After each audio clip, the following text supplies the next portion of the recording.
shares of the $680 billion Visa took a hit after the Genius Act passed through the Senate last week, which opened the door for retailers, banks, payment companies to issue their own stablecoins. Now, that is not passed yet. Joining us now is terrific peers here, especially because I don't see him that much, the Visa CEO, Ryan McInerney. Ryan, it's great to have you on the show.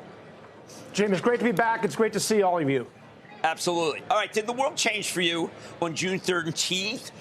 When the Wall Street Journal wrote a move to launch crypto-based payments by Walmart or Amazon that bypasses the traditional payment system would send shivers through the nation's banks and card network giants. Are you shivering?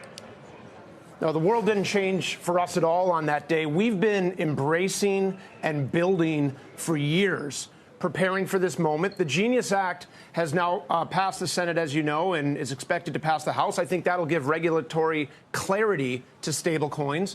And we've been embracing stablecoins. We've been enabling people to issue Visa credentials on top of stablecoins. We've been modernizing our own settlement infrastructure with stablecoins. And we have a whole host of innovations that we plan to deploy around the world embracing stablecoins.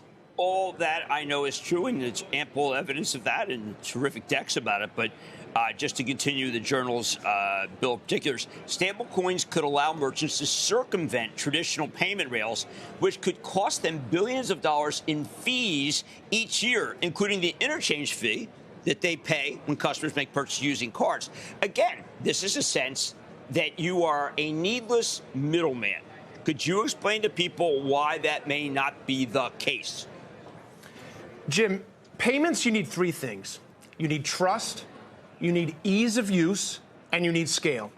And the reason why we have close to 5 billion Visa credentials around the world, the reason why we have 14 billion Visa tokens around the world, and the reason why 150 million merchants around the world depend on Visa to grow their businesses is because nobody does that better than Visa. And if stablecoins become a mode of currency that people want to embrace around the world, we will enable that on the Visa system and scale that to those billions of endpoints. That's what you need to do well in payments. That's what Visa does better than anybody in the world.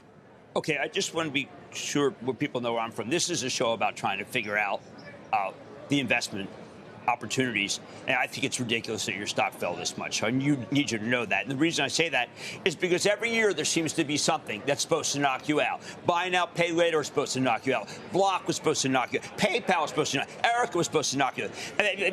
Venmo was supposed to. I mean, everyone tries. Why don't they succeed?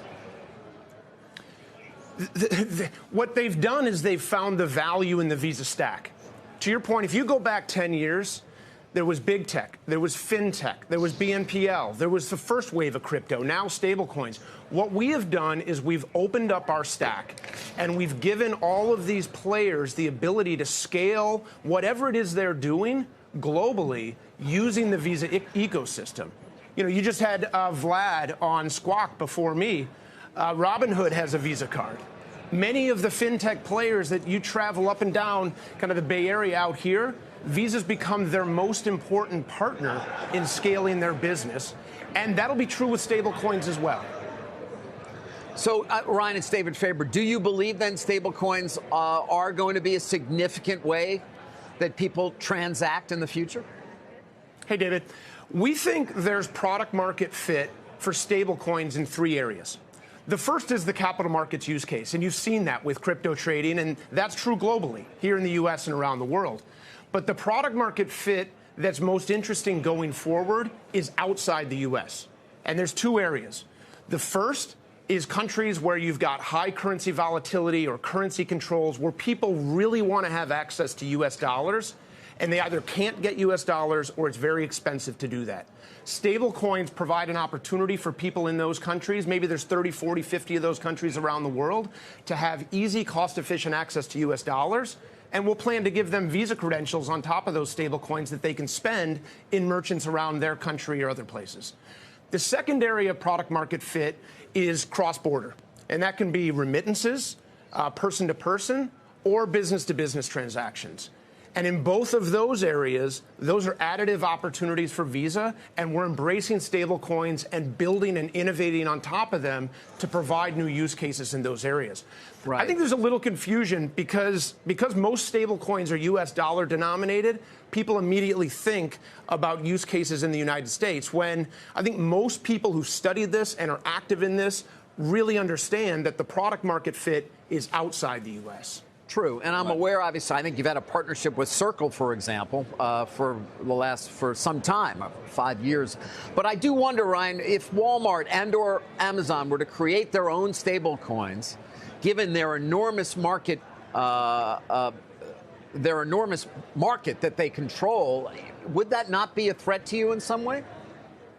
So essentially, stablecoins are digital dollars.